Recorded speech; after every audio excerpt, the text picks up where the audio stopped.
개헌에서 우리가 요구할 건 이번 헌재가 박근혜를 신속하게 탄핵하지 않는다면 헌법재판소를 없애야 된다. 우리는 그런 요구를 해야 돼요. 국회에서 탄핵은 기명투표로 해야 되고, 그리고 이 헌재에서 박근혜를 탄핵시키지 않는다면 개헌할 때 헌법재판소를 없애야 된다. 이렇게 가야 된다. 그리고 대법원장을 투표하자.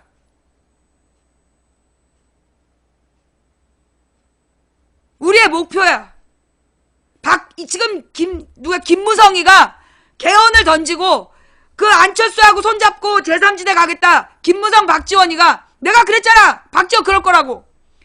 김무성 박지원이가 제3지대에서 뭉치자. 지금 쇼를 하고 있어. 이미 알고 있었던 일이야. 너네 내가 예언한 대로 지금 예측대로 가고 있는 거야. 거기에 대한 우리의 대책. 첫째, 탄핵 투표는 기명 투표한다. 그래서 어떤 새끼가 탄핵에 반대했나 역사적 기록으로 남겨야 되고, 그놈들은 공범으로 처벌해야 된다. 그놈들은 공범으로 처벌해야 된다. 국회의원 자격을 박탈해야 된다.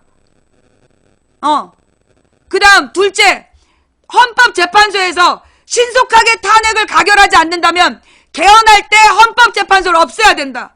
분명해. 세 번째, 대법원장을 직선하는 걸로, 대법원장을 판사들이 직선하는 걸로 그렇게 투표해서 바꿔야 된다.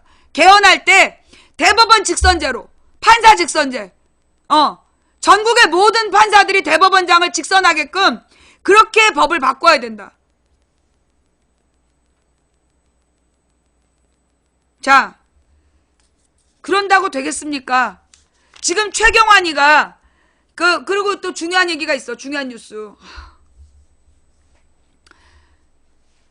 삼성이 이게 왜 중요하냐면 이게 박근혜 뇌물죄가 성립되냐 마냐야. 지금 검찰에서 기싸움을 하고 있는 부분인데요. 요것도 마저 들을게요. 그럼.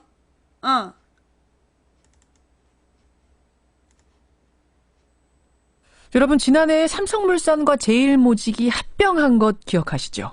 삼성 지배구조 개편의 핵심, 그러니까 쉽게 말해서 이재용 후계구도 완성의 핵심 이벤트는 바로 이 합병이었습니다. 근데 이게 쉬운 일이 아니었습니다. 왜냐하면 제일모직의 한 주를 삼성물산 석주로 쳐주는 식의 합병이니까 누가 봐도 삼성물산에 불리한 거였죠. 그런데 이 합병이 갑작스럽게 성사가 됐습니다. 참 이상했습니다. 삼성물산 주주들이 어떻게 저걸 찬성했을까? 알고 보니 삼성물산의 10% 지분을 가진 주주 국민연금공단이 찬성을 하면서 합병이 성사가 된 거죠. 바로 이 부분에서 청와대의 입김이 있었다라는 단서를 잡고 검찰이 어제 압수수색을 한 겁니다. 대통령에게 뇌물죄를 적용할 수 있는 핵심 카드가 될 것인가? 박영선 의원 연결해 보겠습니다. 더불어민주당 박영선 의원님 나와 계십니까? 네, 안녕하세요. 일단 팩트부터 좀 확인을 해주세요. 네. 그러니까 삼성이 미르재단과 K스포츠재단에다가 기부한 돈이 204억 원이고 네. 최순실 씨 회사 비덱에다가 35억 원. 그렇습니다. 장시호가 만든 동계영재센터에다가 16억 원을 기부한 거 맞죠? 네, 그렇습니다. 총 255억. 네. 근데 가장 많은 돈을 기부했습니다. 맞습니다. 그 전에 이미 지난해 삼성물산과 제일모직이 합병이 있었는데 대체 이 255억 원 기부한 거하고 그 합병하고 어떤 연결고리가 있다는 겁니까? 예. 일단 이 국민연금이 수천억 원의 손해를 보면서 삼성 편을 들어준 것은 삼성이 국민들의 노후 자금을 도둑질한 것이나 저는 마찬가지다. 매우 부도덕한 행위다라고 보고 있습니다. 예. 그 연결고리가 어떻게 되느냐 예. 이렇게 질문을 하셨는데요. 예. 첫째, 이 당시에 국민연금의 홍완선 본부장이 이 일을 주도를 했습니다. 그런데 이 홍완선 본부장과 가장 친한 절친이 최경환 당시 기재부 장관입니다. 대구고등학교 동창생이죠.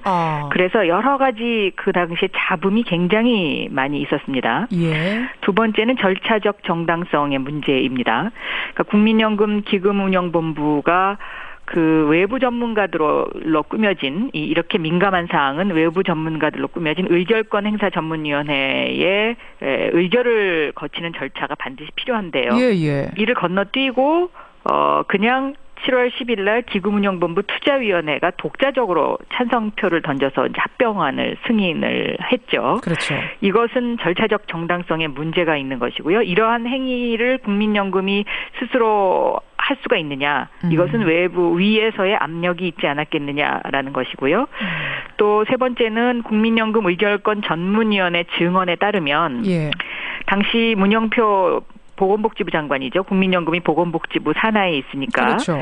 이 문영표 장관이 청와대의 뜻이라면서 찬성을 하라는 전화가 있었다라는 그런 증언이 있었고요. 아하. 또 오늘 아침 신문에 보면 하나증권 전 사장인 주진영 사장이 예.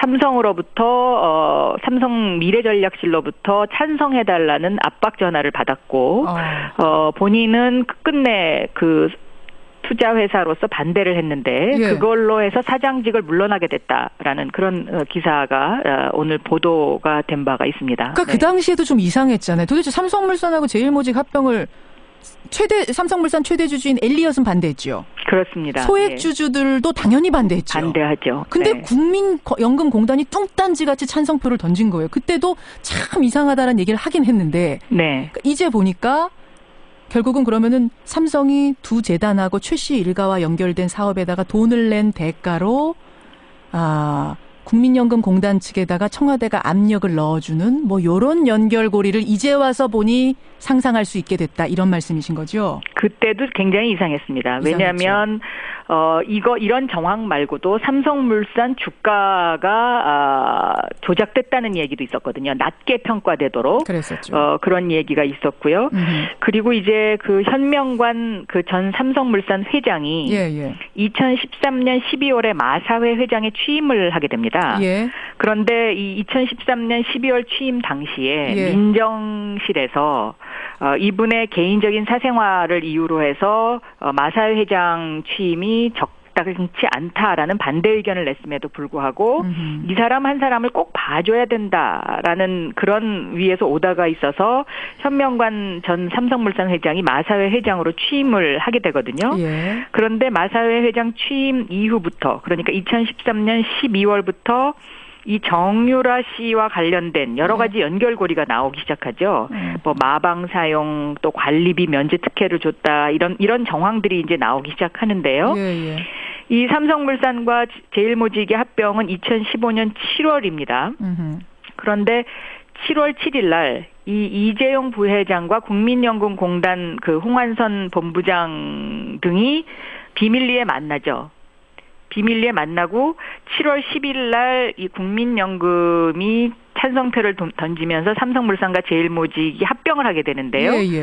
여기에서 이 같은 날 7월 11일 몇 시간 후에 독일에서는 무슨 일이 일어나냐면 바로 그 문제의 그 최순실 씨 소유의 그 지금은 비덱스포츠고요. 그 당시에는 코레스포츠입니다. 코레스포츠라는 그 페이퍼 컴퍼니가 만들어집니다. 같은 날. 네.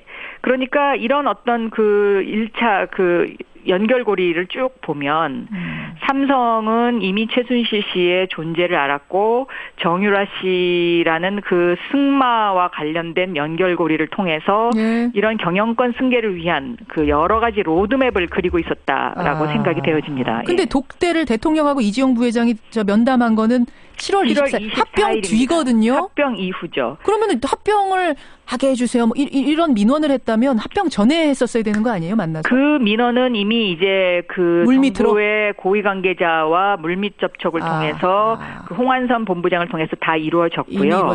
이루어진 것으로 보이고 7월 24일 날 이재용 부회장이 독대를 한 이후에 그 뒤에는 어떤 일이 일어나냐면 그 독일로 그 삼성전자의 박상진 회장이 떠나지 않습니까? 독일로 떠나서 이때부터 이제 본격적으로 35억에 대한 작업이 들어가는 거군요. 작업이 쪼개기 수법으로 현금으로 지급이 되죠. 자, 그런 의혹들 때문에 지금 이 연결고리를 검찰이 잡고 어제 압수수색까지 국민연금공단을 한 건데 최경환 의원 이름이 지금 처음 등장했어요. 이번 최순실 게이트에서 최경환이라는 이름 안 나왔었거든요. 그렇습니다. 근데 최경환 지금 의원이 오늘 아침 기사를 보면 롯데 롯데와 관련된 부분에도 롯데 면세점과 관련해서 또 등장해요. 또 등장을 합니다. 그리고 이 최재경 민정수석이 어제 그만 사의를 표명하지 않았습니까? 예, 예. 그런데 이 최재경 민정수석과 최경환 장관이 대구고등학교 동기동창이어서 그동안에 여러 가지 의문점이 있었습니다. 그래서 최재경 민정수석이 이 최경환 전 장관의 의혹과 관련된 부분을 넘어서지 못하면 결국 우병우와 똑같은 신세가 될 것이다라는 그런 우려의 목소리도 상당히 있었는데 앞으로 좀 더 지켜봐야 될 부분이라고 생각합니다. 그러면 네. 어제 이제 공식 사표를 낸 것이 사의를 표명한 것이 최경환이라는 이름이 나오면서 야 이거 뭔가가 있기 때문에 그거 이미 알기 때문에 최재경 수석이 사표를 낸 건 아니냐라는 생각도 하시는 거예요? 그게 뭐 전체는 아니겠지만 예. 한 부분일 수도 있을 것 같다라는 생각이 듭니다. 네. 그렇게 보시는군요. 네. 자, 국민연금공단 얘기 다시 돌아와서. 근데 국민연금공단이 어제 해명했어요. 이거는 종합적으로 우리가 검토를 해서 정상적인 절차를 거쳐서 선택한 거다. 어떻게 보세요? 정상적인 절차를 거치지 않았다는 것은 이미 제가 절차적 정당성이 없다는 부분을 말씀드렸고요. 또 정상적인 절차, 정상적인 어떤 판단이 아니었다라는 것은 기업 지배구조원이라든가 전문가들의 보고서에서 여러 번 지적이 된 상황입니다. 이 합병이 불공정 합병이다. 예. 그리고 매우 이상한 일이다라는 것은 뭐 전문가들이 여러 번 지적을 했죠, 수차례. 그러니까 뭐 해명이라는 게 이게 뭐 의미가 없는 해명이다. 그 그렇습니다. 말씀이세요. 네. 자, 이 검찰의 수사와 별도로 이제 국회 국정조사도 열립니다. 네. 국정조사 증인이 어제 확정이 됐는데, 근데 국민연금 관련된 증인은 한 명도 없네요. 제가 이 부분이 굉장히 이상합니다. 왜냐하면 예. 국민연금 관련된 증인이 이재용 부회장이 증인으로 나오는 날 같이 나와야 되거든요. 그런데 제가 이것을 회의에서 여러 차례 지적을 했습니다. 예, 예. 그런데 어제 새누리당에서 이 제 요청을 들어주지 않았고, 김성태 위원장도 그냥 제가 이의가 있다고 반대의 목소리를 계속 냈는데 그냥 거의 뭐 이렇게 방망이를 두드려 버렸어요. 아니, 새누리당이 굳이 국민연금은 부르지 말자고 할 이유가 있습니까? 지금 상황을 보면은요, 예. 삼성물산도 이 합병 관련 자료를 폐기하라고 지시를 내렸다라는 그런 보도가 나오고 있지 않습니까? 예. 그리고 이 국민연금도 이 삼성물산 제일모직 합병과 관련된 부분에 연루된 사람들을 해외로 보내려 했던 것 아닌가 하는 의심을 갖게 합니다. 그러니까 증거인멸을 하기 위해서 지금 계속 뭔가 작업이 시작되고 있는 것 아닌가 하는 그런 의심이 드는데요.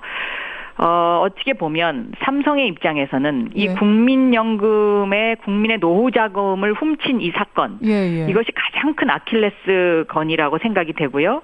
이재용 부회장과 국민연금 관련자들이 대질신문을 가장 피하고 싶었던 것이 아닌가. 그래서 아니 근데 그런데 그걸 왜 새누리당이 막습니까? 새누리당이 왜? 삼성 미래전략실의 관련자들이 예? 국회를 다녀갔다는 그런 사실이 그런 이야기가 지금 돌고 있고요. 언제요? 최근에 최근에 국회를 다녀갔다는 그런 얘기가 돌고 있고 어제의 그런 여러 가지 정황으로 미루어 봤을 때 권력 순위 1위가 최순실이라면 권력 0순위 최순실 위에 있는 것은 삼성이다라는 생각이 듭니다. 왜냐하면 아직도 로비를 하고 있으니까요. 하하, 예, 알겠습니다. 아, 참. 지금 청취자 문자가 많이 들어오는데, 7353님 외에 여러분이, 그래서 박영선 의원님, 우리가 얼마나 돈 손해본 겁니까, 국민들이? 요 문자가 제일 많이 들어오거든요. 국민요금은 수천억의 손해를 봤죠. 이것을 찬성을 들어주면서요. 그리고 이재용 부회장 측은 경영승계권에 필요한 약 8조 원의 이득을 보게 됐고요. 그러니까 국민들의 노후 자금을 한 어떤 재벌 기업이 활용을 해서 경영권을 승계했다. 이것처럼 부패한 나라는 없을 겁니다. 그리고 이 문제를 이번에 바로잡지 않으면 국민연금이 앞으로 또 이러한 일을 할 수도 있다라는 생각이 들지 않습니까? 아찔해지네요. 그렇습니다. 그래서 이 문제는 반드시 분명하게 단호하게 검찰이 수사를 해야 되고 국민들이 감시해야 되는 부분이다라고 저는 보고 있습니다. 여러분 기억하십시오. 국민연금과 이 삼성과의 관계 우리가 놓치지 않고 가야겠습니다. 박영선 의원님 고맙습니다. 네. 자, 이 사건은 우리 국민연금이 최소 3천억에서 최대 5,900 계산 방식에 따라서 그 국민연금의 손해가 최소 3,000억에서 5,900억의 손실을 보게 한 거야. 국민연금의 손실을 보게 하고 대신에 이재용은 8조 원의 이익을 본 거죠. 이재용 가문은. 그게 이번 사건의 본질인데, 자, 이 문제에 대해서 왜 새누리당은 다른 태도를 취할까요? 이건 뭐랑 연관되어 있는 거야? 자, 여기서 핵심 뭐냐면 국민연금이 삼성물산의 10% 대주주였다는 거야. 이거는 누구랑 연관될 걸까? 누구랑 연관된 거야? 이명박이랑 연관된 거야. 왜냐하면 그 삼성의 주식을 그 국민연금이 10%까지 올린 건 이명박 때였거든. 그 이번 사건은 그러니까 국민연금을 그 삼성에다가 다 쏟아부은 게 이명박이야. 그래서 이 삼성 문제는 이명박과 연관되어 있는 문제야. 그래서 이 삼성의 국민연금이 단지 최순실한테 준 몇백억 그것만 갖고가 된 게 아니라 실제로 이 국민연금에다가 삼성에다가 이명박 때 국민연금을 엄청 쏟아부었어. 무지막지하게 수십조 원을 쏟아부어갖고 수조 원을 쏟아부어서 수십조 원이지. 그래서 삼성의 주식을 떠받쳐 준 거야. 그러니 이건 이명박의 범죄인 거야. 이번 문제에서 왜 최순실 문제에서 요거는 빼려고 하느냐? 이건 최순실 따위의 문제가 아니야. 최순실은 이번 사건에 진짜 그냥 깃털일 뿐이고 삼성과 이 합병 문제에서 최순실은 그냥 떡곰을 먹은 수준이고 이 문제는 이명박과 삼성의 범죄에서 시작하기 때문에 그래서 새누리당이 절대 진상조사를 못하게 하는 거야. 왜? 이번 사건은 최순실을 잡아서 박근혜를 제끼려는 이명박의 철저한 계략에서 시작됐기 때문에 이명박의 설계로 되는 싸움인데 이 최경환 문제나 롯데 문제나 이 삼성 합병 문제는 이명박의 범죄야. 그래서 지금 새누리당이 이 문제에 협조를 안 하는 거야. 자, 여기서 뭔 생각이 들어야 되냐 하면 여러분 우리가 30년 만에 이 기회가 왔어요. 근데 우리는 박근혜 탄핵만 생각하고 있잖아. 그죠? 박근혜를 탄핵시키는 것만 생각해. 근데 쟤네들이 노리는 건 박근혜 탄핵이라는 정국을 만들어서 역전할 기회를 노리고 있는 거야. 새누리당 국회의원들이 면죄부를 받고 자기네가 다시 집권할 수 있는 이명박 아바타를 세우려는 그 목표와 계획을 가지고 움직이고 있다는 거야. 요 목표와 계획을 주도하는 건 재벌이고 그 정점에 삼성이 있다는 거야. 그걸 우리가 놓치면 안 된다는 거예요. 내 며칠 전에 손석희 사장에 대해서 삼성이 만약에 손석희 사장을 친다면 그때를 대비해야 된다라는 얘기를 했잖아. 우리가 여기 삼성 문제를 정조준하면 언론의 태도가 돌변할 수 있어. 이 문제를 우리가 이제 집중해서 들어가면 종편이 등 돌리고 그래서 언론의 태도가 달라질 수 있다. 그래서 우리는 아주 혹독한 상황을 맞이하게 될 수 있다는 거야. 그래서 우리가 굉장히 장기전에 대비해야 돼. 탄핵만 시키면 다 될 줄 아는 거 그거 착각이야. 탄핵을 하는 순간 진짜 전쟁이 시작되는 거예요. 여러분들 지금 잘 생각하셔야 돼요. 이제까지 우리 국민들이 특히 막 이 이재명이나 진보정당 지지자들이 무조건 탄핵을 외쳤어. 그런데 탄핵이 결정되는 순간부터 진짜 전쟁이야. 그게 진짜 전쟁이라고. 전쟁할 준비가 됐냐고. 탄핵이 통과되는 순간 종편은 등 돌릴 거야 우리한테. 그리고 국민들한테 끊임없이 전국 불안을 유도하는 세력이라고 우리를 모함할 거란 말이야. 그런 상황에 대해서 우리는 지금 확실한 진실 네트워크를 마련하고 있는가? 그 준비가 됐나? 그거 없이 지금 우리는 탄핵을 막 요구하고 있는 거 아닌가? 준비됐다고? 당신이 지금 움직일 수 있는 사람 몇 명인데? 준비됐다고 얘기한 사람, 당신 주변에 당신이 얘기하면 당신 말을 듣고 움직일 수 있는 사람이 몇 명인데? 당신 마음 혼자서 준비돼서 된 게 아니야. 망치보는 방송에서 들은 대로 여러분이 진실을 전파할 수 있는 사람 몇 명이냐고. 우리 방송 보는 사람이 고작 10,000명이야.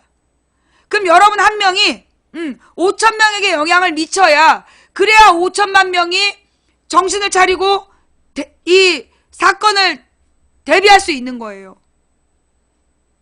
우리 아직 준비 안 됐어. 우린 거기까지 계산해야 되는 거야. 여러분이 5천 명에게 영향력을 미쳐야 되는데 여러분이 그렇게 안 되잖아. 그러면 우리도 어떤 방법을 써야 돼? 10명 네트워크, 10명에게 전해주세요. 여러분이 5천 명한테 직접적으로 명단도 없잖아. 여러분이 아는 사람 10명, 당신의 말을 전해줄 수 있는 10명을 설득해. 당신의 말을 전파시킬 10명을 설득해. 10명, 여러분 한 명이 10명을 전파시키면 10명이 100명이 되고 100명이 1000명이 되고 1000명이 10,000명이 되는 거잖아. 그죠? 지금 우리가 할 수 있는 모든 방법을 동원해야 돼.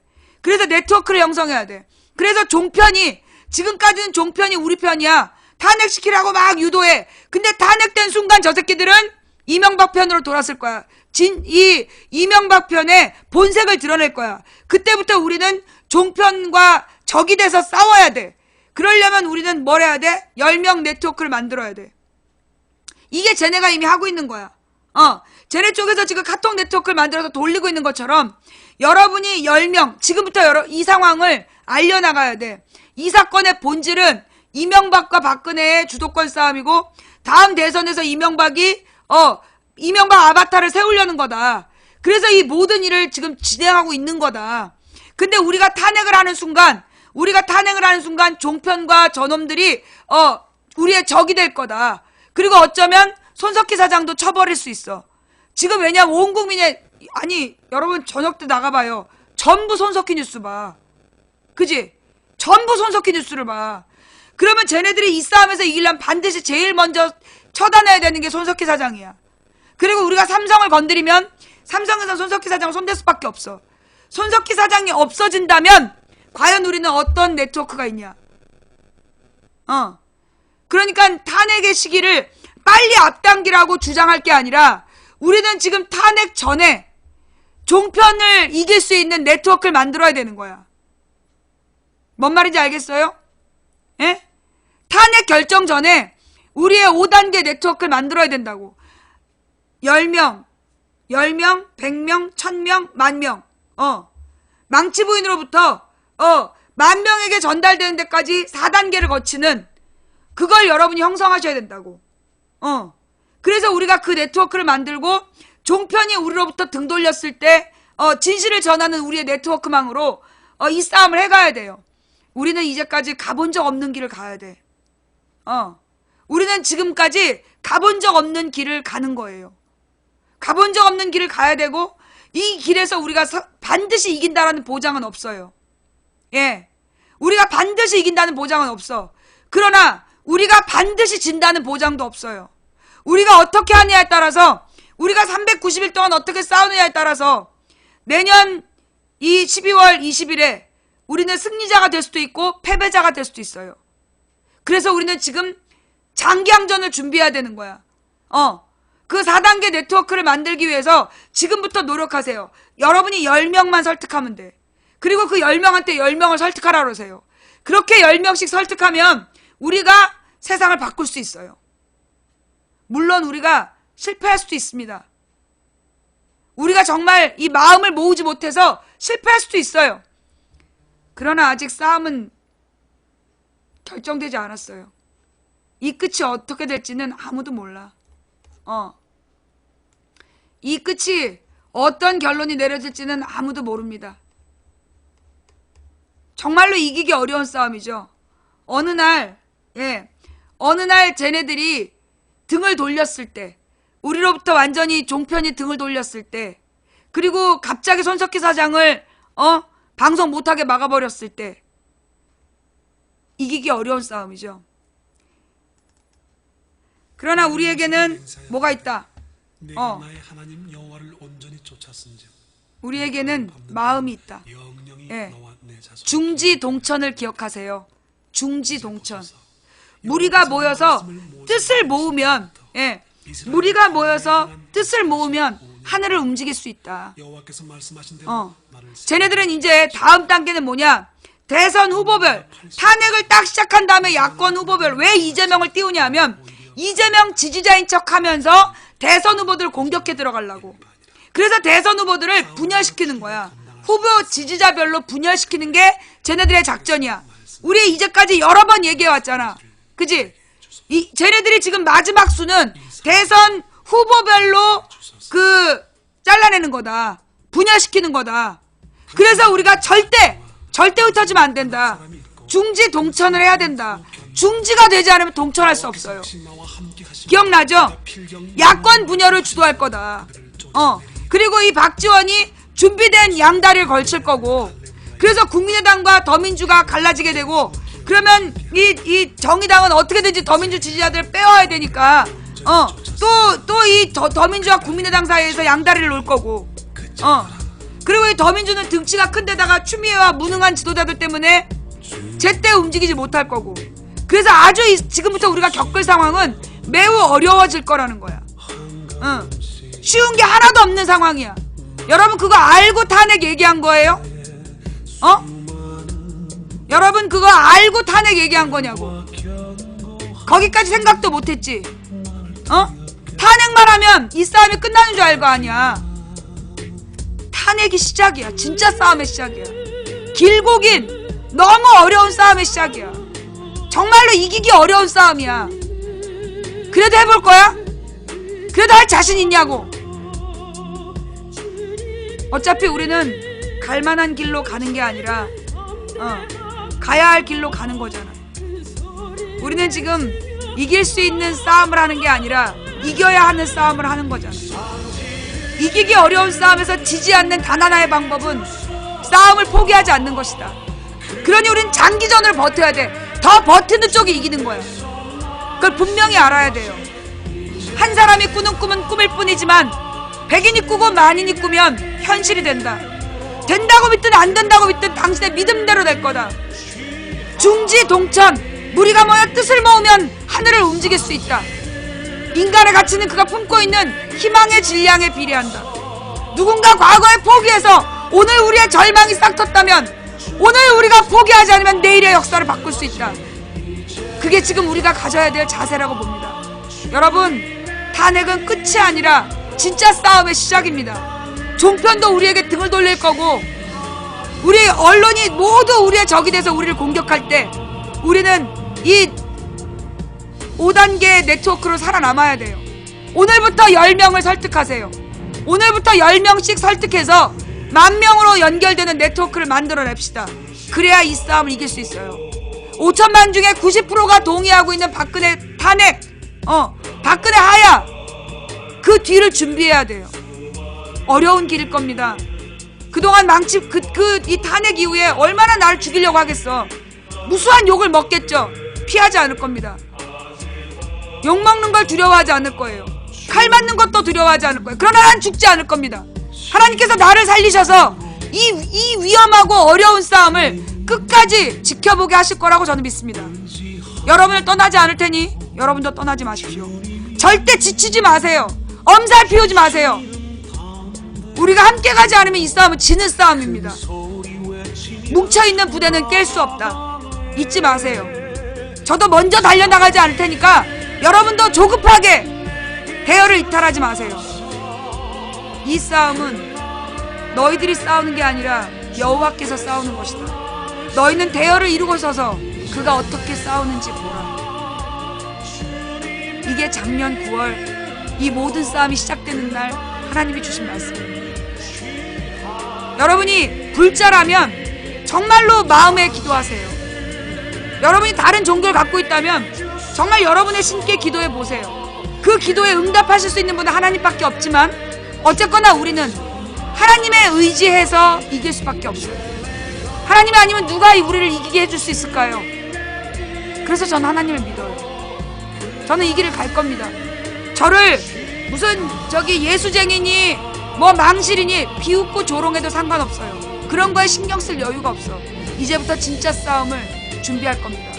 포기하지 않고 제가 여러분께 보여드릴게요. 어떤 게 포기하지 않는 건지, 어떤 게 끝까지 버티는 건지. 실패가 확인되기 전에는 절대 포기하지 맙시다. 최선을 다해보고 후회 없이 390일을 달려봅시다. 그 끝은 아무도 몰라요. 오늘 함께 해주신 모든 분들께 감사드립니다. 매니저님들 수고하셨고요. 이거 녹음 녹화 떠서 유튜브와 팟캐스트에 뿌려주시는 님들 고생이 많으십니다. 감사합니다. 오늘 업 눌러주시고 꿀잼 눌러주시고 투표해주신 모든 분께 감사드립니다. 후원해주신 분들 한 분 한 분 감사 인사 못 드려서 죄송합니다. 후원 못했다고 미안해하지 마십시오. 생방송 처음부터 끝까지 지켜주신 여러분이 가장 큰 후원자입니다. 우리가 대열을 이루고 서서 이 싸움을 끝까지 해낼 때, 그때 우리 어떤 결과가 오더라도 절대 절망하지 말고 그 다음 싸움을 해 나갑시다. 할 수 있겠죠? 저는 자신 있는데 같이 가보실랍니까? 지금까지 도봉구 창동사는 불량주부 망치부인이었고요. 다음 방송은 내일 낮 2시에 돌아올게요. 평안한 밤 되시고 내일 낮 2시에 만납시다. 감사합니다.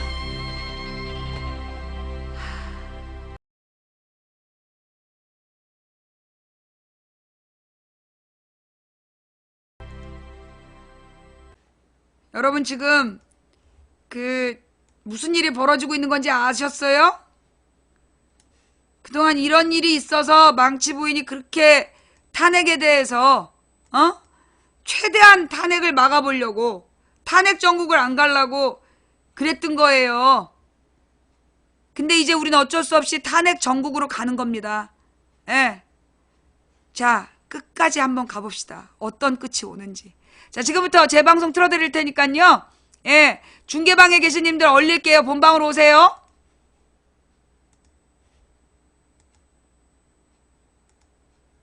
자, 제목이 바뀌었죠.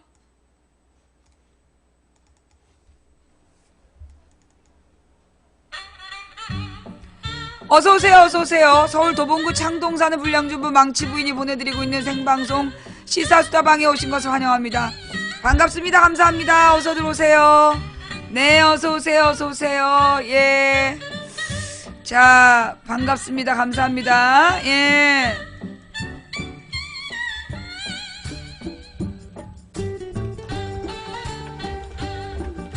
오늘 방송 볼만했어요? 볼만했으면 업!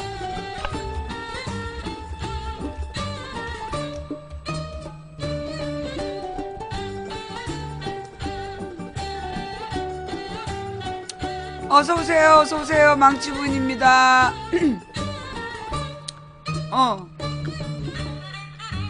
LTE 우차싸 코너 망치님 팬인들 어제 보고 빵 터졌어요.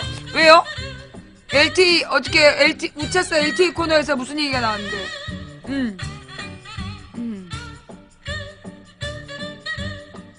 어서오세요, 어서오세요. 망치부인입니다. 오자마자 업! 꿀잼! 그리고 아프리카 BJ 투표 해주신 모든 분들께 감사드립니다. 예, 후원해주신 분들 한 분 한 분 감사드리고요. 일일이 이름 못 불러드려서 죄송해요. 예, 우리 망치부인 방송의 가장 큰 후원은 처음부터 끝까지 시청해주시는 거다라고 말씀드렸죠. 예, 유료 후원 못하신다고 마음 아파하지 마세요. 네. 그 투표는 하루에 한 번씩 할 수 있습니다. 업이랑 투표는 하루에 한 번씩 할 수 있고, 꿀잼은 1시간에 한 번씩 할 수 있대요. 네. 그래요. 오늘은 여러분도 다 놀라셨죠? 지난 밤에? 난리가 났었어요. 네, 국민일보에서, 하필이면 그 장면을 캡처하는 바람에, 하필이면 그 장면을 캡처하는 바람에 많은 분들이 그 장면을 보면서 너무 놀랬다. 예, 역동적이다. 네, 한번 보고 와야 되겠죠? 저기 전체 보기에 있던데. 가만 있어 봐봐.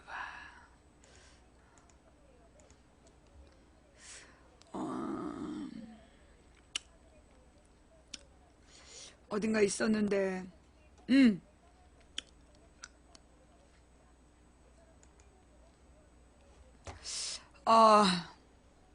이제 국민일보에서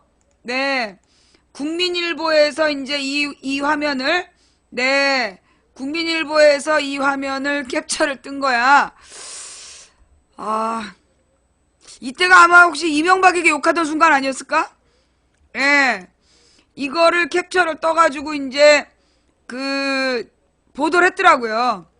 이 보도를 했는데 이 보도를 하는 장면이 뭐였냐면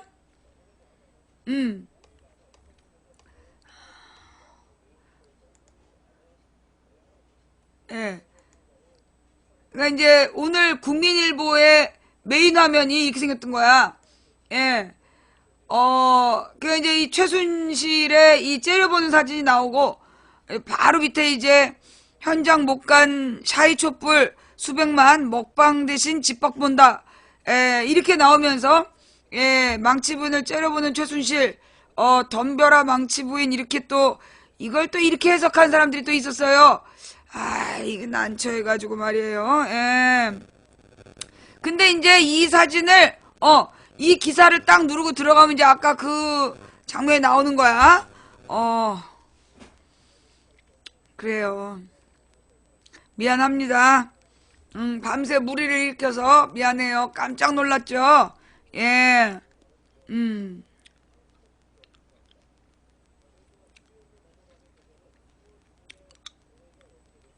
예, 어서오세요. 망치 부인입니다.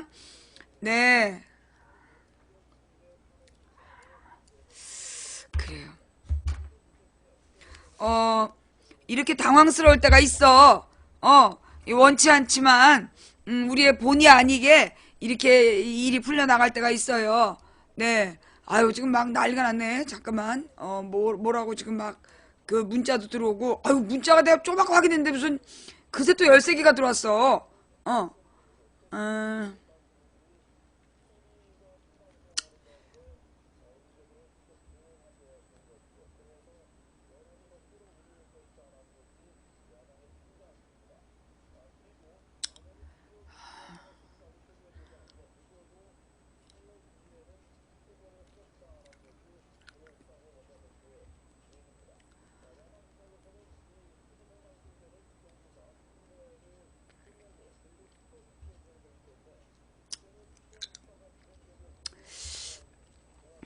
항상 궁금했는데요. 국정원 댓글 조작한 사람들은 국정원 직원인가요? 아님 그 직원들이 고용한 아주 삼류 쓰레기 돈만 주면 뭐든 하는 그런 사람들인가요?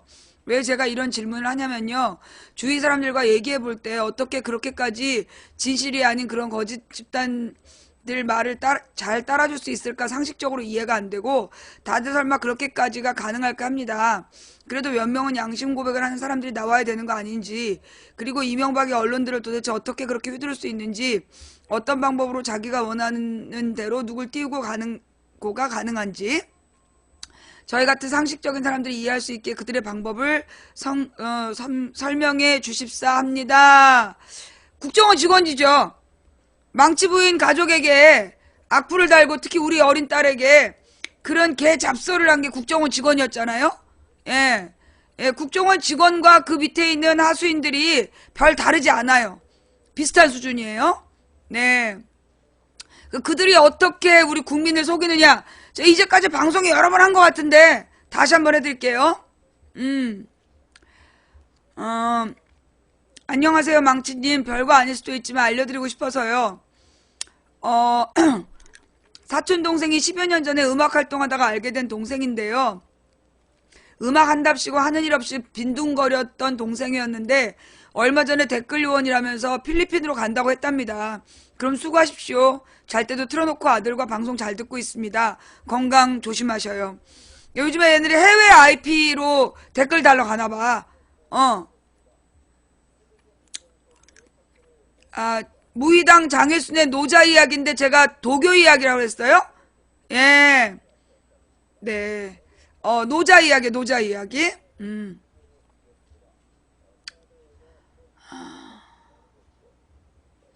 이게 무슨 얘기지?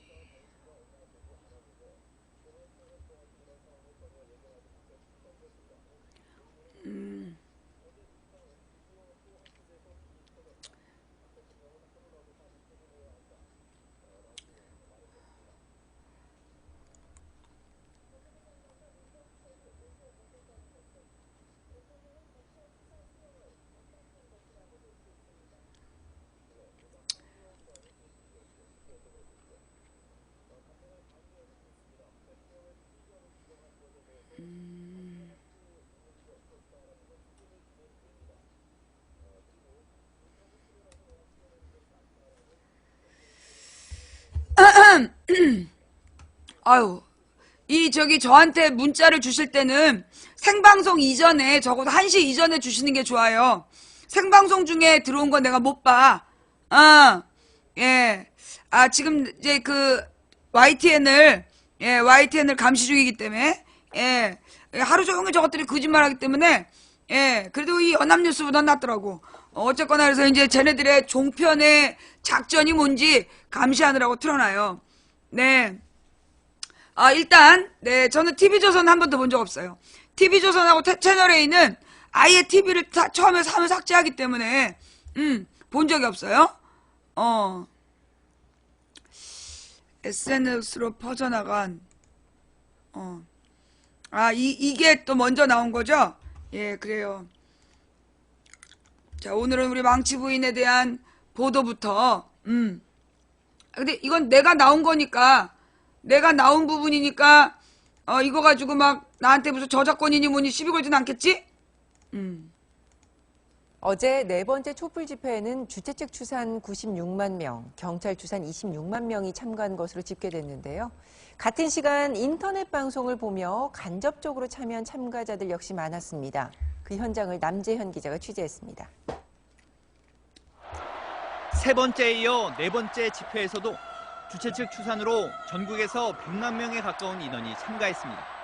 촛불 집회는 서울뿐만 아니라 부산과 광주, 대전을 포함한 지방에서도 대규모로 열렸는데 그 숫자는 점점 늘어나고 있습니다. 모두 함께 촛불을 들고 노래를 따라 부르며 대통령 퇴진을 요구하는 순간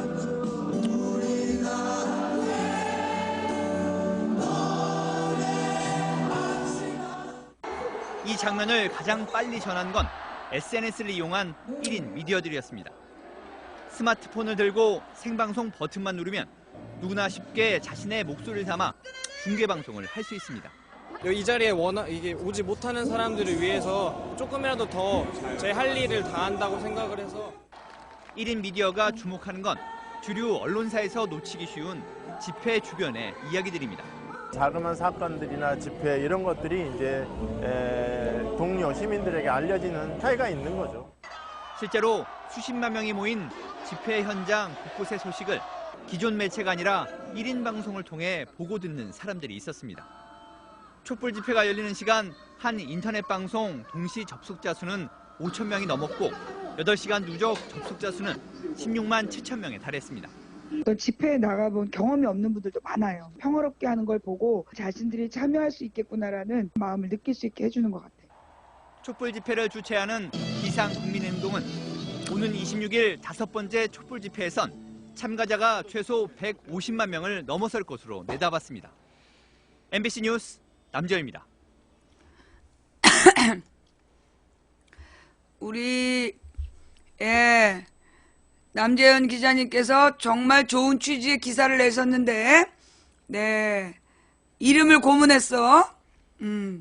나는 경순이가 아니라 경선이야. 경순이가 아니라 경선이야. 그래서 우리 이 남재현 기자님이 남재현 기자가 깜짝 놀라가지고 잘못했다고 막 그러는데 괜찮다 그랬어요. 어차피 나의 실명이 기억에 남는 게 목적이 아니기 때문에, 이 망치 부인의 실명을 막, 남기려는 게 목적이 아니라서, 괜찮다고 그러고 넘어갔어. 근데, 우리 남편이 어저께 본 거야.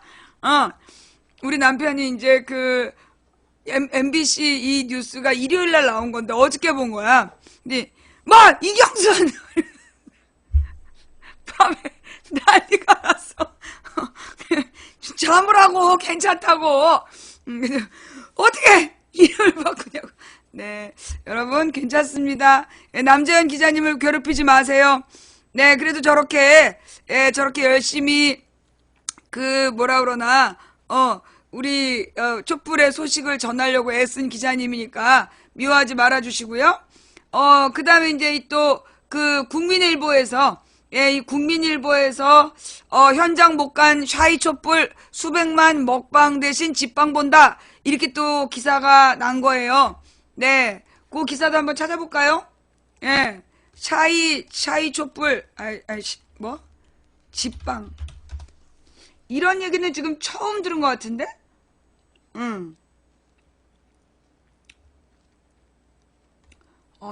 아닌데 집방이라는 얘기가 있네. 뉴스. 이거 나오네. 딱 뉴스로 하니까.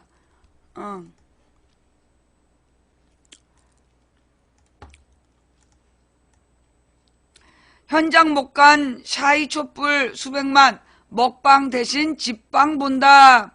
예. 유튜브 등을 통해서 실시간 시청 러시, 참여자들도 직접 소통. 하필이면 이 장면이 온라인 개인 방송 진행자 망치부인 이경선 씨가 19일 서울 광화문 광장에서 촛불 집회를 중계하고 있다.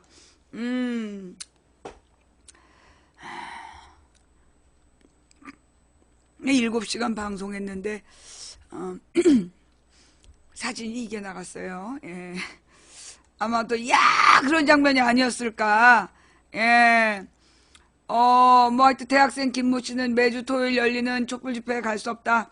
오후 4시부터 10시까지 서울 서대문구 신촌 음식점에서 하는 아르바이트와 시간이 겹치기 때문이다. 지난 12일 100만 명이 서울 광화문 광장에 몰렸을 때도 김 씨는 SNS나 뉴스로 짤막한 소식만 들어야 했다. 아르바이트까지 빼가며 나설 용기는 나지 않았다. 대신 김 씨는 지난 19일 4차 촛불 집회부터 유튜브로 집회를 챙겨보기 시작했다. 집회 시작 전부터 끝날 때까지 모습을 담은 영상은 물론 하이라이트만 편집한 영상도 있었다. 김 씨는 사정이 있어서 집회에 참여하기 힘든 사람들이 유튜브로 모인다며 직접 참여하지 못해 미안한 마음도 들지만 이렇게라도 응원하고 싶었다고 말했다. 집에서 온라인 집회 방송을 보는 이른바 집방족이 늘고 있다. 먹방, 먹는 방송이 유행하듯 집방, 집회 방송이 트렌드로 떠오른 것이다. 집방족은 아르바이트생, 자영업자이거나 촛불 집회가 열리지 않는 지역에 살아 집회 참여가 여의치 않은 사람들이 많다. 언제 어디서든 볼 수 있고 실시간으로 소통할 수 있다는 점을 집방의 장점으로 꼽는다. 스스로를 집회 인원에 집게 되지 않는 숨은 촛불이라고도 강조한다. 집방종은 주로 오마이TV, 팩트TV 등 언론사가 유튜브로 방송하는 영상을 본다. 3차 촛불 집회가 열린 12일 오후 7시쯤 유튜브에서만 6만 명이 넘는 사람들이 실시간으로 집방을 지켜봤다. 오마이TV가 19일 유튜브에서 올린 박근혜는 하야하라 4차 범국민행동 영상은 23일 기준으로 누적 조회수가 83만 회를 넘었다. 12일 3차 범국민대회는 222만 회 이상 재생됐다. 강원도에서 고등학교를 다니는 최모 양은 기숙학교라 평소 집회에 나가지 못한다며 그래도 친구들과 집회 영상 꼭 챙겨본다고 했다. 비교적 형식이 자유로운 개인 방송으로 집방을 본다. 개인 집방은 BJ 인터넷 방송 진행자가 시청자와 소통하는 게 특징이다. 아프리카TV 개인 방송 진행자 망치부인 이경선 씨는 4차 촛불 집회 때 혼자 8시간 넘게 집방을 진행했다. 최대 동시 접속자는 7천여 명으로 평소의 2배가량이었다. 이 씨는 형식이 없는 개인 집방에서는 돌발 상황이 종종 벌어지는데 그런 모습을 시청자들이 좋아한다며 망치 부인이 가는 집회는 무섭기보다 외려 재밌고 웃기구나라고 생각하게 된다고 전했다. 하이라이트만 추려볼 수 있는 점도 집방의 장점이다. 밴드 들국화 보컬 전인권 씨가 지난 4차 촛불 집회에서 애국가 걱정 말아요 그대 등을 열창한 모습을 담은 전인권 풀 영상과 소름은 누적 조회수 110만 회를 넘어섰다. 2,300개가 넘는 댓글도 달렸다. 직장인 하모 씨는 집회가 6시간 넘게 이어져 매주 가기는 부담스럽다며 여유가 없을 때 가장 반항을 일으킨 장면이라고 반향을 불러일으킨 장면이라도 찾아본다고 했다. 많은 사람들과 실시간 소통할 수 있는 것도 매력이다. 유튜브나 아프리카TV 등에서 진행되는 집방에서는 누구나 채팅에 참여할 수 있다. 집회에서 외치는 구호를 따라 적거나 박 대통령이 말했던 내가 이러려고 대통령을 했나의 발언을 패러디한다. 정보 공유도 이뤄진다. 집회 현장에서 모금을 하는 이유 등을 설명해 주거나 남은 집회 일정 등을 알려주는 식이다. 대학생 박모 씨는 집회에 참여하면 목소리를 일방적으로 전달하는 데 집중하게 되지만 집방에선 서로 반응하며 소통할 수 있어 좋다고 설명했다. 집회 전체를 조망할 수도 있다. 직장인 안모 씨는 막상 집회에 참여하면 사람들에게 가려서 집회나 자유발언을 보기 힘들 때가 많다며 집방으로는 집회의 다양한 면을 살펴볼 수 있다고 말했다. 이어 19일 박사모가 열었던 맞불 집회도 집방으로 지켜봤다며 박사모와 의견이 많이 엇갈려 직접 집회를 찾기는 부담스러웠다고 덧붙였다. 요거는 이제 국민일보 오주환 기자가 쓴 기사지요. 예. 내 이야기는 별로 안 나왔는데 그 메인 화면이 이렇게 나와서 무척 당황스러웠죠.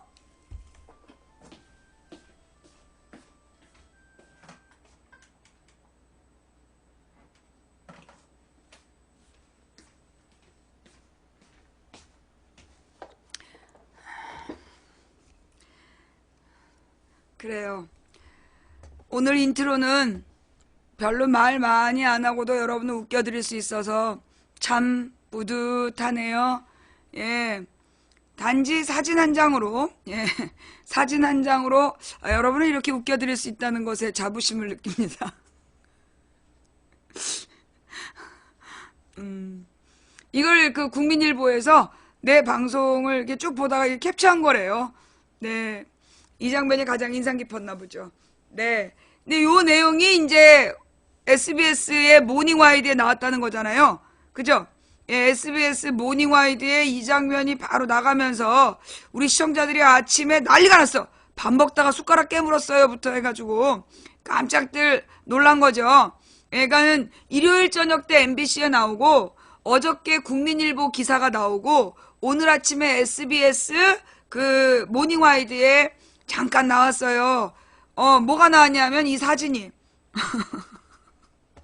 SBS 모닝와이드에 이게 나온 이유가 무척 엽기적이라고 생각했던 것 같아. 그래요. 그래서 연거퍼서 3번 언론사에 이제 그 이름과 얼굴이 나왔어요. 네.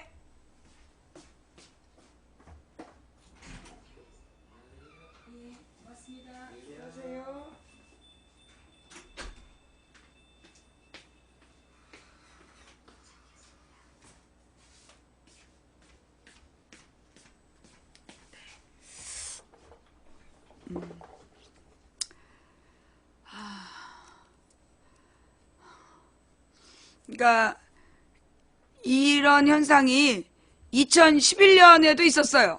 예, 2011년에도 막 집중적으로 언론에 보도가 되고 그 다음에 이제 막 그 손바닥 TV 이런 데에서 그 좀 저기 프로그램을 만들자 막 연락이 오고 케이블 방송에서도 막 출연하라고 그러고 막 그랬었어. 근데 이제 그때는 내가 다 거절했어요. 예, 다 거절했던 이유가 뭐였냐면 내가 아직 뜰 때가 아니다. 내가 이렇게 너무나 드러나면 그 대선의 중요한 역할을 해야 되는데 내가 이 대선의 중요한 역할을 하기 전에 잘못될 수 있다. 그래가지고 이제 그때는 내가 다 거절을 하고 안 나가고 막 그랬었어. 예. 그리고 나서 지금 똑같은 일이 벌어지고 있는 거죠. 예. 지금 이제 똑같은 일이 현재 벌어지고 있는 거고 평행이론처럼 진행이 되고 있어요. 예. 근데 이제 누구한테 들으니까 요 언론사 기자들 사이에서 나를 선생님이라고 부른대. 그 망치 부인 선생님이라고 부르고 그 우리 방송을 기자들이 많이 듣는다 그러더라고요. 예. 그러면서 이제 이 언론사에서 종사하는 분들이 망치 부인 때문에 되게 좀 그 경각심을 갖는다. 예, 그런 얘기들을 많이 하더라고요. 그래요. 일단 그래서 나왔을 거라고 생각을 하고 일단 뭐 띄워서 잡아먹겠다. 나를 띄워서 잡아먹겠다라는 의도라고는 이제는 걱정 안 해도 될 것 같아. 왜냐하면 이미 내가 2012년에 잡혀 들어가면서 네이버 메인에 나왔잖아. 네이버 검색어 실검에 떴고 12년에. 그 다음에 작년 9월 달에 망치부인 패소 이래갖고 또 네이버 검색어 실검에 떴고 그래서 그 나를 모르는 사람은 별로 없어. 내가 보니까 아니 뭐 물론 온 국민이 다 아는 건 아닌데 망치부인에 대해서 알만한 사람들은 많이 아는 것 같다. 그러니까 이제 뭐 망치부인을 띄워서 잡아먹겠다 이런 의도는 좀 아닌 것 같고 다만 또 이제 대립시키는 그런 구도를 또 만들 수 있죠. 11년에는 웬 웬 여자랑 나를 막 대비시키고 막 경쟁 붙이려고, 그러니까 뭐 이게 전원책 유시민을 막 대립시키듯이 또 이제 나를 또 누군가하고 또 대립시키려고 또 뭐 이렇게 준비할 수도 있어요. 근데 내가 지난 12년에는 너무 뜨면 잡혀간다. 그래서 내가 이제 스스로 저기 잠수 타고 숨고 그랬었는데, 이제는 그렇게 안 하려고. 이제는 그렇게 안 하고 차라리 빨리 띄워라. 차라리 빨리 띄워서 내가 차라리 내 발로 걸어 들어가겠다. 라기보다 정확하게 내 목소리를 전해야 되겠다. 두려워하지 말자. 어차피 뭐 피한다고 그래서 안 잡혀가는 것도 아니고 차라리 진검승부를 하자. 정면 돌파하겠다. 정면 돌파하겠다는 게 이번에 그 나의 전략이에요. 그래서 뭐 언론사에서 인터뷰하고 이러는 거를 피하지 않겠다. 내가 지난 11년에는 그 12년 초에 잘못해서 잡혀가 버리면 정봉주 꼴라면 12년 대선 때 그 역할을 못한다 이래갖고 내가 조심했는데, 이번에는 그냥 그 아예 그런 두려움 없이 그냥 달려보려고. 뭐 잡혀가면 잡혀가는 거고, 그렇잖아. 잡혀가면 잡혀가는 거고, 안 잡아가면, 하나님 말씀대로 안 잡아가면 안 잡아가는 거고. 내가 요즘에 이제 하나님 말씀을 지난번에 힐러리 때 잘못 들었기 때문에, 하나님께서 너를 저기 감옥에 가두지 않겠다라고 말씀하신 내용이, 그게 뭐 영원한 건지, 아니면, 지난 여름만 해당하는 건지, 그 잘 모르겠어요. 그래서 뭐 나는 기본적으로 가라면 가고 쓰라면 쓰고 죽으면 죽으리라 이런 마음이니까, 잡아가려면 잡아가라 니들이 고생이지 뭐 이런 마음. 잡아가려면 잡아가라 니들이 고생이지 뭐 이런 마음으로 제가 이제 이 언론을 대하기로 했습니다. 그러니까 여러분도 너무 위축되지 마세요. 이거 망치 부인 막 띄워가지고, 그러니까 여러분이 두려운 건 그거 아니야. 망치 부인이 원래 막 자꾸만 누가 띄우려고 그러면 잠수 타는데, 이러다 또 망치 부인이 잠수 타버릴까봐 그게 두려운 거죠? 이제 우리 시청자들이 이제 망치 부인 방송 오래 본 사람들은, 망치 부인 이제까지 좀 전적이 화려해. 너무 누가 띄우는 것 같다 싶으면, 잠수를 탔어요. 방송 접고 이렇게 사라지고 막 그랬단 말이야. 이제 자꾸 누가 이렇게 띄울 때마다 두려워하는 거야. 이러다가 또 막 접고 도망갈까봐. 걱정하지 마세요. 이번엔 안 그럴 테니까. 이번에는 내가, 이 접고 잠수 타고 이런 짓 안 할 테니까 너무 걱정하지 마세요. 그 우산 부인 시즌은 2012년에 다 끝났다니까. 우산 부인 시즌은 그 2012년, 13년에 다 끝났어. 내가 13년에 형 확정되면서 그때 내가 결심을 했잖아. 내 이름이 왜 망치 부인이냐? 망치 부인은 왜 망치 부인이에요? 언제나 지금 10년째 물어봐, 사람들이. 남편이 망치예요? 내가 10년째 답하는데, 그럼 젖소 부인 남편은 젖소니? 이제 이게, 미세스 해머, 그럼 남편이 해머야. 근데 망치 부인, 그럼 부인이 망치야. 그거 헷갈리지 말길 바래요. 그래서 이제 이 망치 부인이 왜 이름을 망치라고 지었느냐 하면, 영화 중에 이제 쇼생크 탈출이라는 영화가 있어요. 거기 보면 이제 그 주인공이 아내를 죽였다는 누명을 쓰고 억울하게 감옥에 들어가. 근데 이 사람이 19년 동안 아주 작은 망치, 아무도 의심하지 않는 아주 보잘것없는 조그만 망치를 가지고 그 벽을 뚫고 탈출을 해요. 19년 만에. 그 다음에 이제 만약에 이 사람이 그 망치를 가지고 가서 그 도망간 집에다가 이렇게 딱 그 뭐라 그러나 걸어놨다면 내가 망치부인이라는 이름을 안 썼을 텐데 그걸 버리고 가. 그래서 내가 이제 내가 지금 아주 억울하고 답답한 상황에 꼭 막혀 있는 우리 국민들을 19년 동안 내가 내 몸이 닳아질 정도로 고생을 하더라도 탈출시키고 버려지고 싶다, 잊혀지고 싶다 이래가지고 이제 내가 망치부인이라는 이름을 정한 거예요. 그래서 이제 내가 2013년까지는 너무 뜨면 안 된다, 너무 유명해지면 안 된다는 생각으로 계속 이제 막 너무 띄우려면 잠수 타고 그랬어. 일부러. 왜냐면 난 잊혀져야 되는 사람이기 때문에 내가 나의 컨셉을 잊혀져야 할 사람으로 정해놨었기 때문에 최대한 눈에 안 띄려고 그러고 어떤 언더그라운드에서의 그 영향력에 만족하면서 어떤 작은 나비 효과에 만족하면서 살아가는 게 내 컨셉이었는데 내가 이 국가 공문서에 남았잖아. 내가 이제 그 처음에 잡아갈 때는 허위사실 유포했다고 잡아가더니 풀어줄 때는 사실을 적시해서 후보를 비판했다고 풀어주는 그런 이제 공문서에 나의 이 행적이 남았기 때문에 이거는 이제 사실 국가 기록이거든요. 예, 국가 기록에 내가 남았기 때문에 이제 망치부인이란 이름으로 잊혀질 수 없게 된 거야. 망치부인이란 이름이 잊혀지기가 어려워진 상황에 온 거죠.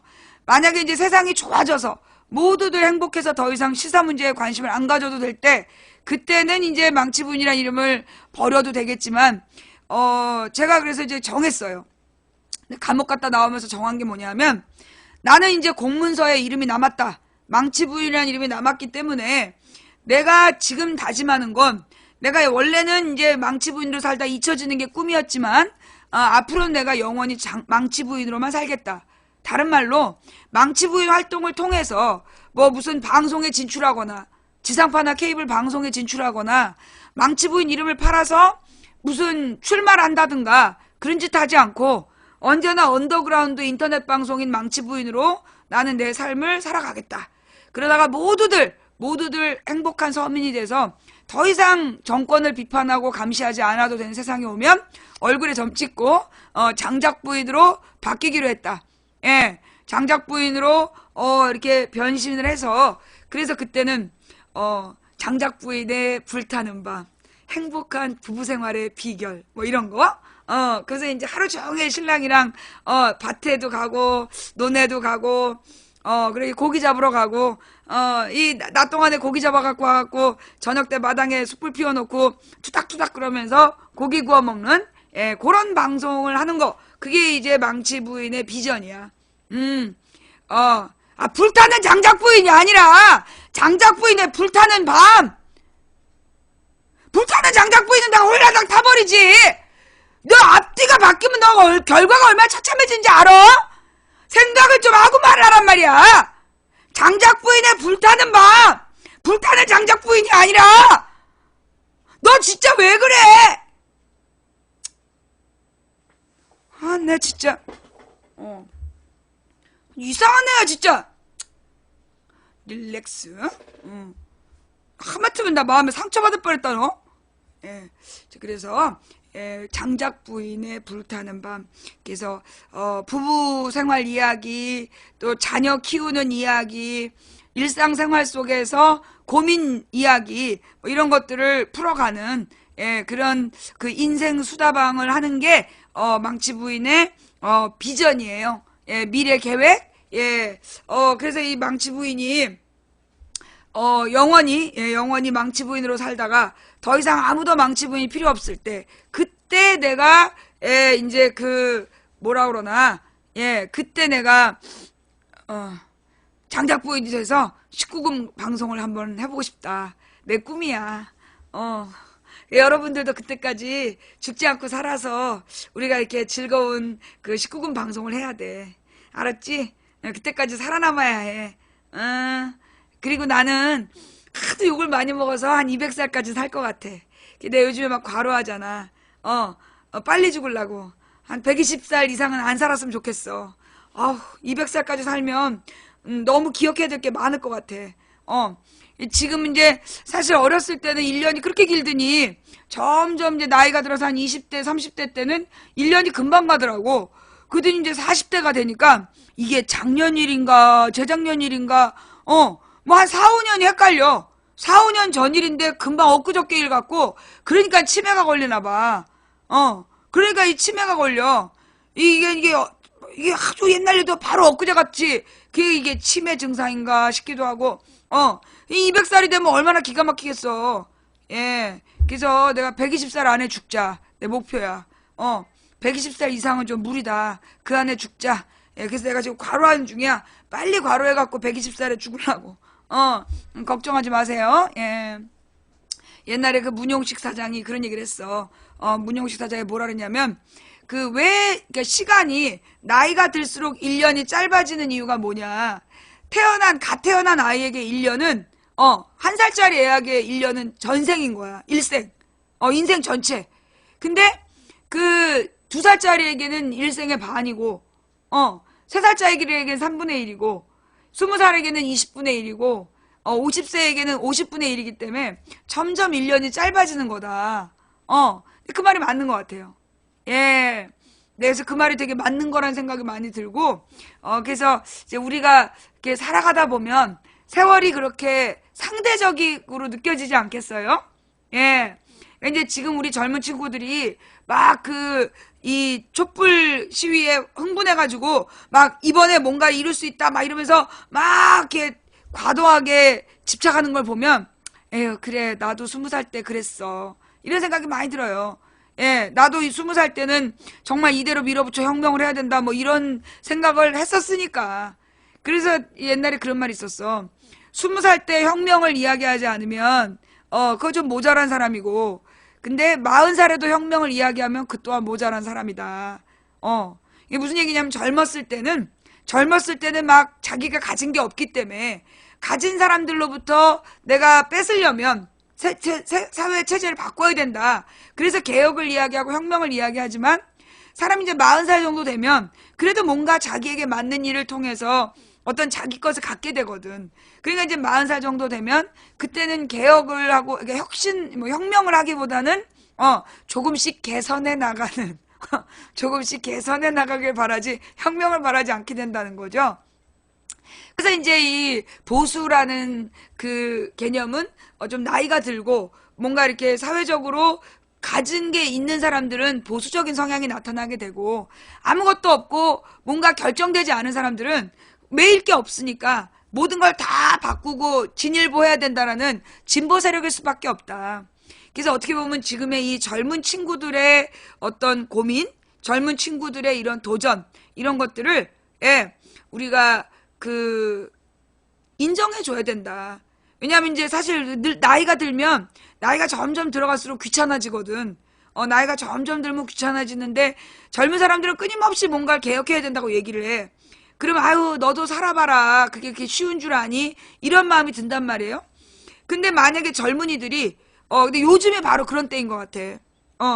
그러니까는 이제 나이 든 사람들이 우리를 보고 젊은 사람들한테 니들 마음대로 그게 다 될 것 같니? 했었는데 요즘 젊은 사람들은 불과 한 2, 3년 전까지만 해도 너무나 이렇게 뭐라 그러나 얼어 있었어. 얼어붙고 자포자기하고 완전히 무슨 5포 시대, 7포 시대 막 이러면서 이 젊은이들이 젊은이답지 않고 바꾸고 개혁하겠다는 어떤 뜻이 보이지 않는 그런 모습을 보였단 말이야. 그러다 보니까 지금 머리 허연 할아버지 할머니들이 누구냐? 4.19 세대예요. 4.19 세대 때 초등학교, 중학교 다니던 분들이 지금도 나와 계시는 거야. 지금도 이 4.19 세대, 그 다음에 87년 60세대, 그러니까 이제 우리 나이 때가 80년대 세대였고, 그 다음 우리보다 20살 많은 분들이 4.19 세대였고, 그래서 지금 이제 70대 어르신들 중에 되게 진보적인 어르신들이 소위 4.19 혁명을 이뤄냈신 분들이고, 그 다음 이제 우리 시대가 60혁명의 영향력을 받았던 세력이고, 그리고 나서 이제 30년 만에 또 기회가 온 거야. 그래서 이제 지금의 20대들, 막 특히 어떻게 보면 이 모든 사건의 도화선이 됐던 2대, 2대에서 그 정유라 사건을 문제 제기해가지고, 결국은 이 모든 비리가 터지게 된 거잖아요? 그래서 이제 이 젊은 친구들이 지금 이제 막 일어나기 시작했는데, 우리가 여기에 좀, 나보다 나이 많은 사람들이 박수 쳐줘야 된다. 박수 쳐줘야 되고, 응원해줘야 되고, 그리고 다음 세대를 너희들이 잘 이끌어 갈 수 있도록, 다음 세대를 너희들에게 맡기마. 이런 전달을 또 해줘야 된다. 그래서 그 젊은 친구들이 새로운 세상을 만들 수 있도록 우리가 이렇게 기도하고 응원해줘야 된다라는 생각을 좀 하면서 지나는, 요즘입니다. 자, 그래서 이제 첫 번째 이야기, 나 TV 나왔다. 예. 그래서 TV, 옛날에는 이제 언론에 막 이렇게 나오면 내가 막 숨어버리고, 나 스스로를 이렇게 드러내지 않으려고 했는데 이미 내가 공문서에 이름이 남았기 때문에 더 이상 그렇게 잠수 타고 숨지 않겠다. 그러나 절대 그 언더그라운드를 벗어나진 않겠다. 예. 잠깐만요. 두 번째 제목 할게요.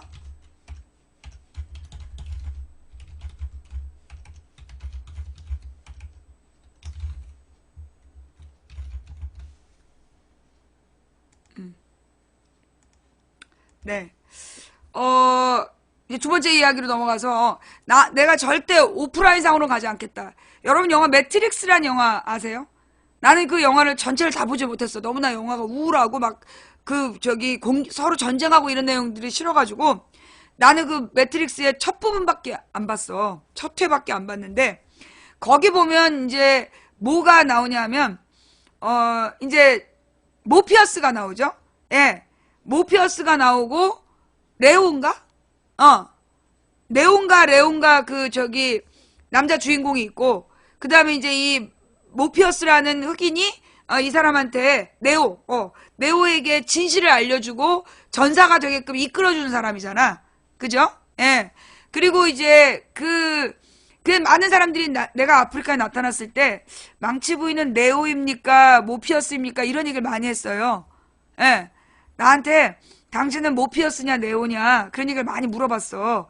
그래서 네오라는 얘기는 내가 이 아프리카에서 떠가지고 정치를 하겠냐고 물어본 거였겠지?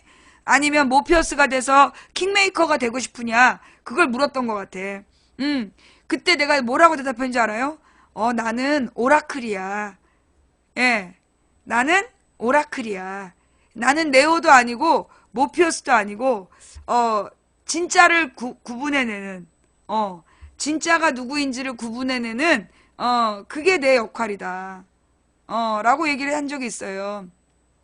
그래서, 오라클은 죽잖아. 당연히 죽죠. 여러분, 내 별명이 뭐였는지 알아? 망다르크. 잔다르크가 어떻게 죽었는지 알지? 20대 때 화형당해. 10대였나? 그 다음에 내 또 다른 별명이 뭔지 알아? 유관순이야. 20대 때 그 토막살해 당해. 여기는 내가 아주 싫어하는 말이 망관순, 그 다음에 망다르크, 그 다음 망순신. 이순신은 어떻게 죽어? 물론 늙어서 죽지만 총 맞아 죽잖아. 예. 이 사람은 다 죽어요. 예, 다 죽기 때문에, 아니, 사실 여러분, 안 죽으면 그거 요괴야. 안 죽으면 요괴야. 예, 예. 이 오라클이 맨 마지막에 시스템의 일부로 나와요? 내가 막판을 못 봐갖고, 나는 이제 일부만 봤어. 일부만 봤기 때문에, 그 오라클이 했던 역할, 그게 내가 하는 일이다. 뭐냐면, 진짜 네오가 누군지, 예, 진짜 네오가 누군지를, 알려주는 일을 하겠다. 시스템 포용. 내가 그 뒷부분을 못 봐가지고. 개선된 시스템? 오라클이 그 아줌마야. 앞을 못 보는데, 예. 유관순이 토막살해 됐다는 얘기는 뭐냐면, 유관순을 죽인 다음에 토막을 냈는지, 토막 살해를 했는지 알 수가 없어. 좌우지간 유관순의 시신이 그러니까 이게 잘려진 채로, 예, 잘려진 채로 발견이 돼요. 예. 그 얘기 몰랐어요? 네. 그래서 유관순 열사가, 예, 그 감옥에서 죽은 다음에 토막 사체로 발견이 돼. 네. 그래서 이제 그 유관순 열사에 대한 이야기가 무서운 얘기예요. 예, 그 잔다르크는 화형당하고, 예, 그 유관순 열사는 토막낸 시신으로 나중에 나오게 되고, 이게 우리가 이제 우리의 역사를 많이 모르죠. 예, 우리 어렸을 때는, 내가 어린 시절에는 일본에 대한 어떤 반감이 되게 강했기 때문에 그런 이야기들이 우리가 일상적으로 많이 듣고 자랐어요. 네. 근데 이제 지금은 일본이 거의 90년대 이후로 뉴라이트가 우리 사회를 지배하면서 일본에 대한 반감을 전혀 표시 못하게 했잖아. 그래가지고 이제 우리 젊은이들이 일제의 만행을 많이 모르고 자라. 우리 어렸을 때는 일본 제국주의자들이 우리 국민들에게 무슨 짓을 했는가, 예, 이거를 되게 많이 보면서 자랐어요. 들으면서. 예.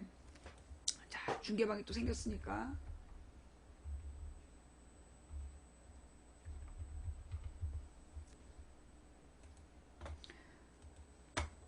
그래서 좌우지간 뭐 저기 매트릭스를 끝까지 안 봐서 내용이 어떤지는 잘 모르겠는데 나는 나의 역할을 내가 주인공이 되는 게 아니라 내가 주인공이 되는 게 아니라 조연의 자리에 나를 위치 지어놨다.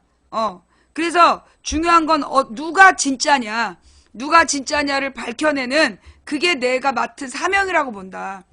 여러분 그 우리 망치부인 방송을 보면서 혹시 한 번이라도 도대체 망치가 왜 저렇게 저 사람을 싫어할까 그런 생각을 했는데 나중에 시간이 지나서 보니까 망치의 안목이 맞았다.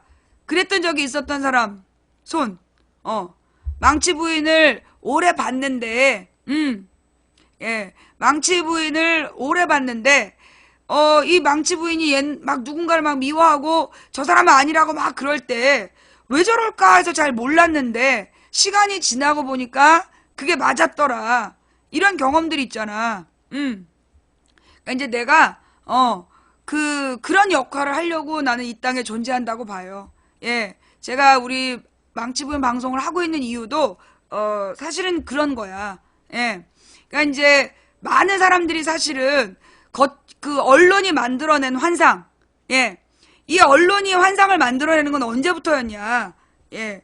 그 옛날에 그 그리스 시대에 뭐 일리아드 오디세이아라는 그런 대서사시가 있었잖아. 그 밖에도 많은 문학 작품들이 있었단 말이야. 고대 그리스의 문학 작품.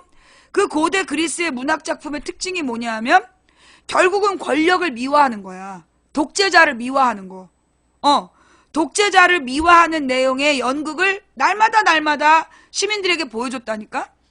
그 다음에 로마 시대로 가게 되면 로마에서는 그걸 뭐라 그러니 그 원형 경기장에서 하루 종일 시민들을 불러 모아놓고 막 검투사들의 피 흘리는 그런 걸 보면서 시간을 낭비하게 만들잖아. 눈으로 아주 자극적인 걸 보게 하면서 정치적인 이야기를 못 보게 하는 거죠. 그 다음에 그 내용이 그대로 살아난 게 히틀러야. 히틀러 시대 때 그 괴벨스라는 놈이 일부러 라디오를 온 국민에게 다 공짜로 나눠주고 라디오를 통해서 국민들을 세뇌했단 말이야. 그래서 국민들에게 잘못된 왜곡된 정보를 주면서 국민들의 눈과 귀를 가렸어. 근데 그 전에 나폴레옹 때 프랑스 언론이 그랬어요. 이 히틀러는 1900년대, 그러니까 1920, 30년대 나온 거고 그 전에 나폴레옹이 1890년대 나온 사람인데 그 나폴레옹 시대 때 언론이 그렇게 이제 처음에는 나폴레옹을 막 띄웠어. 그래갖고 나폴레옹 황제를 만들어.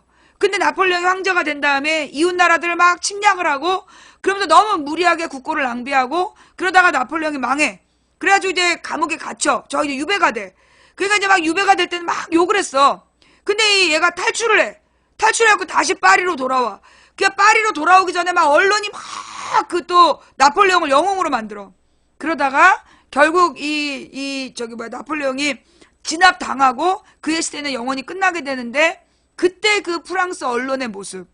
그리고 나서 이 20세기에 히틀러가 나타나고 괴벨스가 어떻게 국민들을 속였는가. 괴벨스가 어떻게 국민들을 속였는가. 그래가지고 이 라디오를 나눠주고 그 라디오를 끊임없이 거짓말을 해.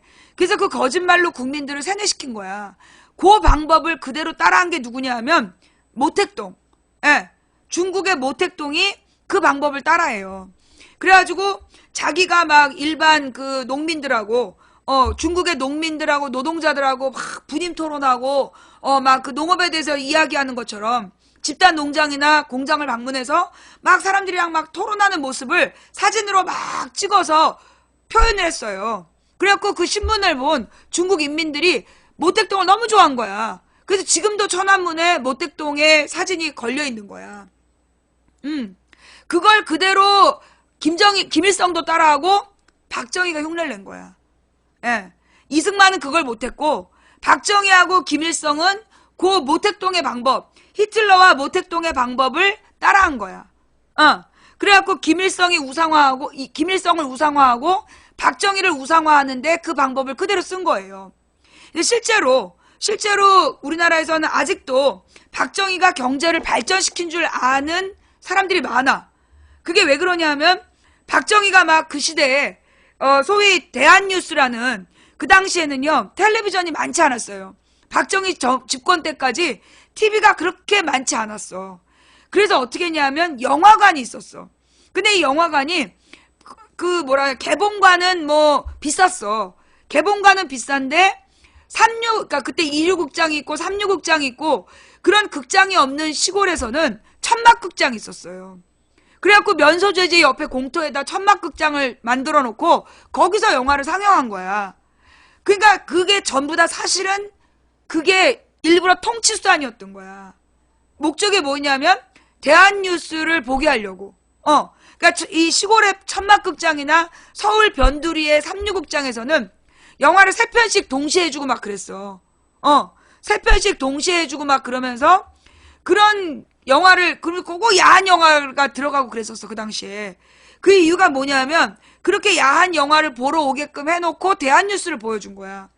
그래서 그 대한뉴스에 나오는 박정희는 난 내 기억에도 박정희 너무 멋있었어. 막 농촌에서 막 그 땀 흘리면서 땀을 뚝뚝 떨어뜨리면서 이 모내기를 하고 흙이 잔뜩 묻은 팔다리를 걷고 농민들이 앉아가지고 막걸리를 벌컥벌컥 마시는 모습이 대한뉴스에 나와. 그럼 그 다음 장면이 딱 바뀐 다음에 그 거대한 공장으로 가요. 그러니까 지금 생각하면 골리앗이야. 골리앗 밑에 가가지고 막 그 골리앗한테 지시를 내려. 그때 본 그 박정희는 너무 위대했던 거야. 야, 이 농업과 공업을 아우르는 위대한 지도자다. 내 어린 시절에 그게 이제 8살 때 또리장군 보러 갔을 때. 그래가지고 내가 그 76년도에 그냥 박정희를 얼마나 존경했는지 내가. 우리나라에는 박정희라는 대통령이 있다는 게 내 어린 마음에 그렇게 좋았어. 그런데 내가 4학년 때 그냥 총 맞아 죽어버리잖아. 근데 얼마나 울었는지 몰라. 이 태어나가지고 이 박정희가 종신토록 대통령이기 때문에 우리나라 대통령 제도는 종신제인 줄 알았어. 근데 막 왕이 죽은 줄 알고 막 울었지. 우리 언니가 옆에서 막 따라 울더라고. 그래서 언니는 왜 울어? 했더니 학교가 휴교령이 내렸대. 근데 더 크게 울었잖아. 왜 초등학교는 휴교령이 안 내리냐고. 지금 생각하니까 이제 그때가 대학생들 데모할까봐 이제 휴교령이 내렸던 거고, 이 초등학생들은 그냥 학교에 가도 데모 안 하니까 이제 데려갔던 거지. 좌우지간 이제 내가 그렇게 박정희를 존경했던 사람이야. 그러면서 이제 박정희가 죽은 다음에도 아주 오랫동안 박정희 덕분에 먹고 산다라고 얘기한 사람이 진짜 많았어요, 우리나라에. 예. 그런데 내가 박정희에 대한 진실을 알게 된 거는 대학교 가서였지. 예. 대학교 가서 박정희 시대의 경제 발전의 진실이 뭔가 이걸 알게 된 거야. 그래가지고